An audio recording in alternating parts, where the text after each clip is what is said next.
Aprobado na ng Committee on Appropriations sa tatlong mahahalagang panukalang batas na kabilang sa prioridad ng Legislative Executive Development Advisory Council o LEDAC. Ang detalye ihahatid ni Kate Renya. Unang tinalakay ng Committee on Appropriations ang panukalang gawing Research Institute ang Dr. Eva Macaraeg Macapagal National Center for Geriatric Health. Kapag naipasa, palalawakin ang mandato nito para sa higit 12 milyong senior citizens sa bansa. Ayon kay Manila 6th District Representative Benvenido Abante Jr., kailangan nito ng sariling budget at specialty status dahil nasa ilalim pa ito ng Jose R. Reyes Medical Center. Ang budget po ng hospital na ito ay nanggagaling sa Jose R. Reyes.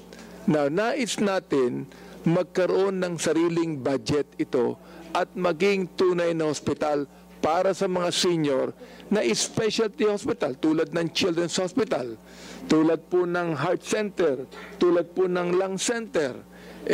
Ito po ay talagang tuwan-tuwa ang mga senior po dito. Ikinatuwa rin ng mga mambabatas ang PhilHealth Accreditation ng Geriatric Center. Sa 2026 budget, 992.7 million pesos ang inilaan ng Department of Health para sa pagpapatayo nito sa loob ng 3 taon. Tiniyak ni Chairperson Micaela Swansing na babantayan ang tamang paggamit ng pondo.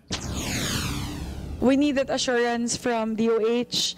I believe the amount is reasonable also. I've compared it with other 100-bed capacity hospitals. I've compared it with a new proposal of the NKTI with regard to their new, not NKTI, Lung Center with regard to their new wing. So I find the amount reasonable, especially with the phased approach. Umusad din ang panukalang amyenda sa Philippine Professionalization Act. Target nito pang palawakin ang nominasyon sa Board of Professional Teachers, linawin ang saklaw ng licensure exam at magpatupad ng refresher courses para sa mga hindi pumasa. Inaprubahan na rin ang Blue Economy Framework Bill para sa mas mahigpit na proteksyon sa karagatan at mas matibay na kubuhayan ng mga marino. Sa pagtatapos ng pagdinig, lusot na sa komite ang 3 LEDAC priority bills at nakatakda ng talakayin sa plenaryo.